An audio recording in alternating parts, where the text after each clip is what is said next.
Dans cette première leçon, on va voir comment passer ton montage que tu as réalisé dans Premiere vers DaVinci Resolve. Donc, il faut savoir un petit truc, je te le dis, vraiment c'est important que tu comprennes ça.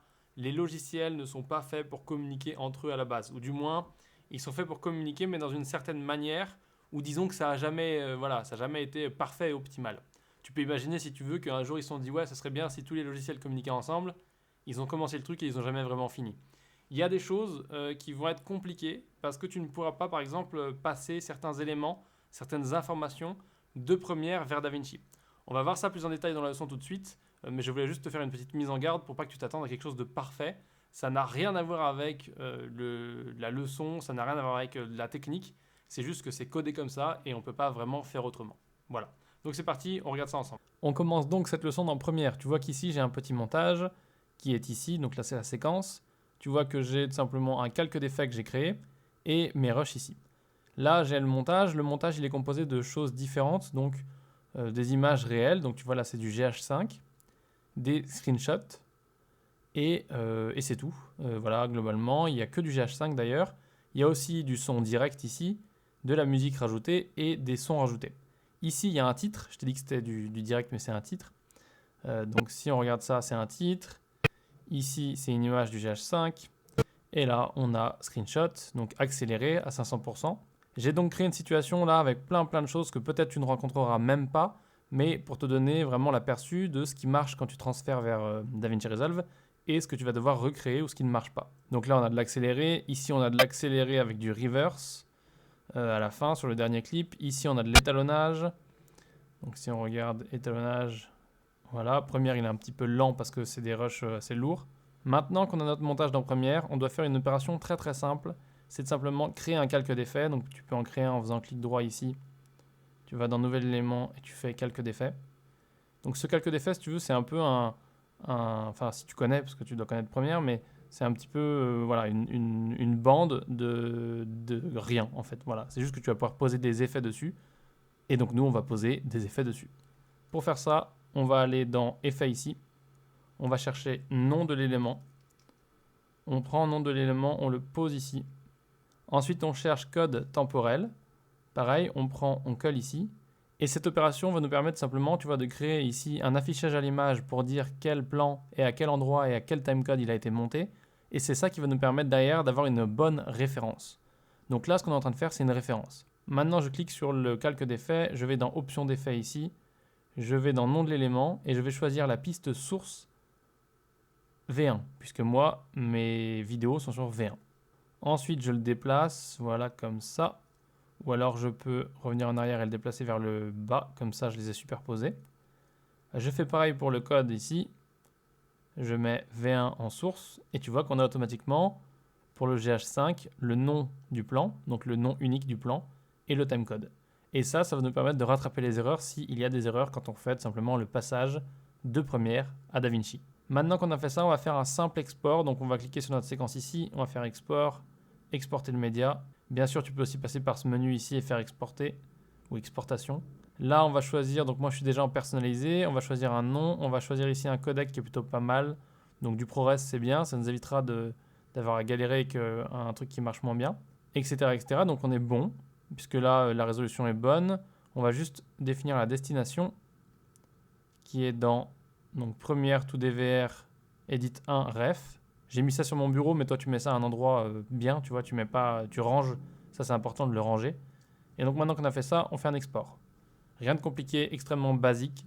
L'export est terminé, on arrive dans DaVinci Resolve, donc j'ai créé un projet, etc., etc. J'ai fait aucun réglage pour l'instant et je suis allé dans donc Macintosh HD, etc. Desktop, donc ça c'est le bureau. Et ici j'ai mon dossier ref ici et à l'intérieur j'ai tout simplement mon montage, donc mon export, la référence, voilà, qui me permet tout simplement d'avoir ma base et d'être sûr que je vais bien reproduire le même montage dans Premiere.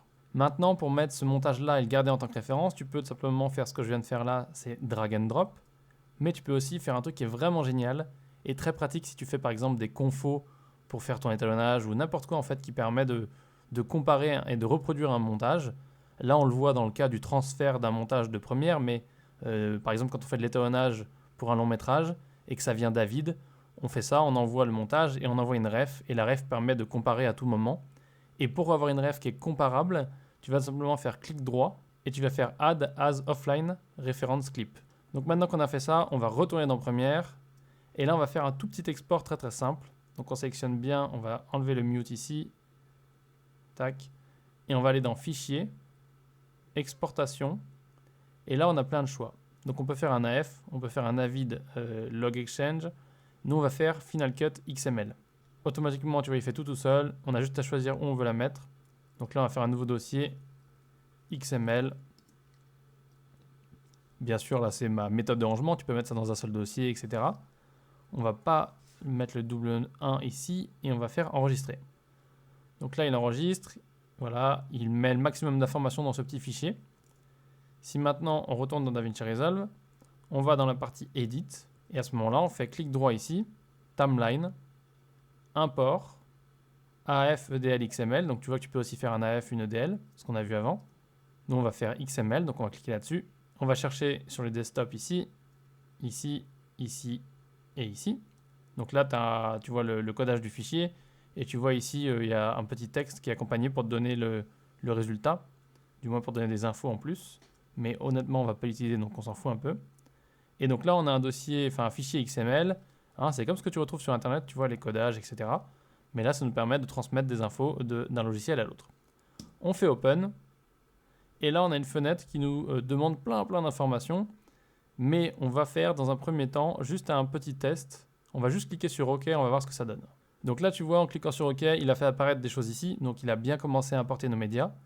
Et il me dit, il y a 2 clips que je ne trouve pas. Donc, on va lui dire, oui, de faire une petite recherche un peu plus approfondie. On va lui dire où sont les informations. Donc, moi, je vais aller chercher mon disque dur. Là, je vais dans le disque dur dans lequel j'ai mis mes rushs. Donc, c'est quel projet? C'est conversion colonne. Je fais OK. Et là, il va chercher pour voir si définitivement il ne trouve pas les infos. Parce qu'à la base, il avait utilisé les informations de Premiere, mais des fois, il manque des choses ou autres. Donc là, il n'a toujours pas trouvé. On va lui dire non. Et voilà, il nous dit, je ne trouve pas ça, ça et ça. On peut voir bien évidemment que ceux qu'il ne trouve pas, ils sont en rouge. Et on va regarder, on va voir que c'est logique et que c'est très simple en fait. Je vais juste agrandir ça. Tac. Là, tu vois que c'est très simple et très logique. Hein. L'image du début, c'était un titre, donc il ne le trouve pas. Ça, c'est un calque d'effet, ça n'existe pas, donc on va l'enlever parce qu'il ne le trouve pas non plus. Ça, on va le laisser pour savoir la référence du titre. Ici, il a bien remis notre image. Ici, il a bien remis notre image aussi. Ici, il a bien remis notre screenshot. Et si on regarde bien, il l'a bien accéléré. Si j'ouvre ici, il l'a bien accéléré. Pas de la même valeur. Et on a un problème parce que c'est pas exactement ce qu'on avait fait nous. Donc on va pouvoir vérifier ça avec notre ref. Ici, on a bien le son et notre vidéo. Ici, on a bien notre vidéo. On a bien la vidéo. Là, on n'a pas d'étalonnage. Puisque bien sûr, les étalonnages de Premiere ne sont pas transférés sur DaVinci. Etc. etc. Et là, on a, je crois, un ralenti ou un reverse. On va voir, est-ce qu'il l'a bien reproduit? Voilà, il a bien reproduit le reverse et il a bien reproduit l'accélération. Mais un petit pourcentage qui est un peu faux. Si on regarde de manière plus générale, on voit qu'on a bien le son aussi correct. Et donc du coup, on n'a plus qu'à comparer ce montage avec l'autre. Pour comparer ce montage avec l'autre, on va voir la méthode 1. Donc on va prendre ça, on va le mettre simplement la piste au-dessus. Donc on va juste le mettre là-dedans, dans le visualiseur. Je prends que l'image et je mets l'image au-dessus. Maintenant, je peux utiliser une astuce de Hue. Je vais simplement sélectionner ça. Et ça, c'est un peu la méthode... qu'on dirait voilà, la méthode un peu ghetto, c'est pas forcément la meilleure méthode parce que dans Resolve il y a un outil qui est fait pour ça. Et donc là on va faire crop, tu vois, pour couper l'image. Et maintenant quand on passe sur notre montage, on voit s'il y a une différence ou pas. Donc là tu vois qu'on a une petite différence de colorimétrie, c'est bizarre. Là tu vois qu'on n'est pas du tout bon. Là tu vois qu'on est bon parce que tu vois pas vraiment... Enfin non, en fait il n'y avait pas de différence de colorimétrie tout à l'heure. Bref, là tu vois qu'on est bon. Là on est bon aussi. Là on est bon aussi, mis à part l'étalonnage. Tu vois, il est différent. Là on est bon aussi, sauf... Non, si on est bon. Là c'est bon aussi. Et là, si on regarde image par image, ok, on a des petits problèmes. Tu vois qu'on n'est pas exactement pareil là au niveau de la main. Mais c'est bien ce que je te disais, la vitesse n'est pas reproduite exactement. Même si j'ai mis des vitesses rondes. Mais voilà, il y a un petit problème de communication, disons. Donc ça, c'est la méthode 1. Nous, on utilise souvent ça en long métrage, par exemple, pour vérifier. C'est-à-dire que tu fais une première vérif avec un truc qui split au milieu. Après, tu te remets ici Non, pardon, tu te remets ici comme ça. Et après, tu fais un qui split à partir du haut, par exemple, pour splitter au milieu dans l'autre sens. comme ça. Et quand tu vérifies si la confo a bien été faite, c'est ce qui te permet de retrouver absolument les erreurs et de choper toutes les erreurs. Maintenant, il y a d'autres méthodes, mais je vais te montrer que cette méthode pour pas que que ça soit trop compliqué. Donc ça, c'était la première méthode. Et maintenant, je t'ai montré tout à l'heure une autre possibilité, c'est simplement de venir cliquer ici et de faire Add as Offline Reference Clip. Le problème, c'est qu'il ne veut pas faire ça puisqu'on a déjà notre truc ici. Et tu as dû voir tout à l'heure, il ne l'a pas fait. Et on va voir la différence tout de suite. Donc on va supprimer ça. Et là, on va refaire l'opération. Tac. Et là, il l'a bien ajouté et on voit qu'il a un petit quadrillage. Donc ça, c'est pour dire que c'est une référence. C'est pour ça que c'est important de le charger en ProRes. Parce que si tu le charges en ProRes, tu n'auras pas besoin de t'embêter avec de l'optimisation ou autre. Maintenant, pour faire la comparaison, on va sur notre XML ici, notre séquence. On va dans Timeline, on va dans Link Offline Reference Clip. Et là, on choisit le clip qu'on veut, qui est juste en dessous. Et qu'on peut trouver par le menu puisqu'on l'a ajouté dans la partie média. Et donc maintenant, il ne se passe rien du tout. Voilà, c'est la fin, c'est nul, ça ne fonctionne pas. Pourquoi? On ne sait pas. En fait, c'est très très simple. Tu dois aller ici dans le petit sélecteur et choisir Offline. Et du coup, maintenant, tu peux comparer les deux. Donc ça, c'est ce qu'on appelle le gang. Ils sont synchronisés à gauche et à droite. Sur Avid aussi, tu peux trouver cette option. Il y a une autre option qui est intéressante, c'est que ici, tu as du délai. Donc si tu as un problème de synchro entre les deux, tu peux régler le problème de synchro. Parce que des fois, tu oublies de mettre du noir au début ou des trucs comme ça. Et du coup, tu peux rétablir un problème de synchro ici pour avoir la bonne comparaison.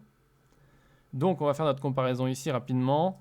Là, il nous manque le titre, on n'a plus qu'à refaire le titre. Ici, il nous manque rien, on a l'air d'être bon. Si on avance là comme ça, c'est tout bon. Là, on voit qu'on n'est pas du tout correct, donc il faudra modifier ça. Tu vois, ça va être vachement pratique parce que maintenant, tu peux modifier ça. Tu prends un outil, par exemple, ça, et tu peux slider comme ça et dire, OK, il faut que je trouve le bon endroit. Et bien sûr, après, tu peux reprendre la méthode numéro 1 pour mieux retrouver et peut-être simplifier le process parce que des fois, c'est plus simple avec le premier truc que je t'ai montré. Donc voilà, ici c'est bon, ici c'est bon, ici c'est bon. Et ici, on a juste bien entendu un truc qui n'est pas exactement bon. Donc tu le regardes image par image pour savoir. Tu te mets là, tu avances avec la flèche d'une image avec ton clavier. Tu avances d'une image et tu vois que là, on est presque bon. Mais voilà, le mieux c'est de le refaire. Donc tu sais que quand tu as dans un montage beaucoup de changements de vitesse ou de choses comme ça, ils vont être reproduits. Donc tu pourras toujours les repérer, mais ils ne vont pas forcément être exacts. Des fois, ça peut être acceptable puisque tu vois là, il y a 0,3% de différence, je crois. Donc, c'est pas dramatique. Voilà pour le passage d'un montage avec des effets, plein de petits paramètres un petit peu particuliers vers tout simplement DaVinci Resolve. Si tu as le genre de montage hyper compliqué avec plein d'effets, plein de machins, plein de trucs qui sont propriétaires à Premiere, qui sont des effets que tu trouveras que dans Premiere, qui ne sont pas des effets qui peuvent passer dans DaVinci Resolve, tu vas devoir les refaire. Donc, je te recommande de vraiment sortir une ref, c'est hyper important. Et de manière générale, de prévoir que si tu fais la transition juste une seule fois, c'est bon. Mais si tu vas devoir faire ça souvent, il faut que tu prévois que certains effets vont devoir être refaits, donc plus de temps, donc bien noter quels effets sont faits où, etc. etc. Sinon, globalement, tu as vu, ça marche quand même plutôt pas mal, mis à part, bien entendu, certains effets, l'étalonnage, les textes. Mais si tu sors une ref, tu n'as plus qu'à les reproduire et ça ne va pas te prendre beaucoup de temps. Voilà, en tout cas, moi, ce truc-là, je l'ai fait à peu près 10 milliards de fois en pub. Je l'ai fait aussi de Final Cut à Premiere, de Final Cut à Avid. Ça se fait dans tous les sens et c'est toujours une galère. Et il y a un truc qui peut te permettre de faire que ça soit moins une galère, c'est tout simplement d'avoir une bonne hygiène de travail. Donc, que ton workflow soit le plus propre possible, ton organisation soit propre. Parce que dans ce cas-là, tu retrouveras les liens entre les choses et tu optimiseras si les fichiers sont nommés correctement, etc., etc. Tu pourras faire ça beaucoup plus simplement. J'ai une autre formation qui s'appelle Workflow, ou le Workflow, je ne sais pas exactement comment je l'ai appelé, je ne me souviens plus, mais j'ai une autre formation qui t'aide comme ça à travers tous les workflows et comment ça fonctionne de manière générale sur tous les logiciels. C'est une formation générale. Donc ça, si tu veux l'apprendre pour mieux maîtriser et mieux comprendre le process, n'hésite pas à aller la voir, aller dans la boutique et sur la page d'accueil. En tout cas, je te remercie d'avoir regardé cette leçon. Dans la suivante, on va voir la même chose avec Avid.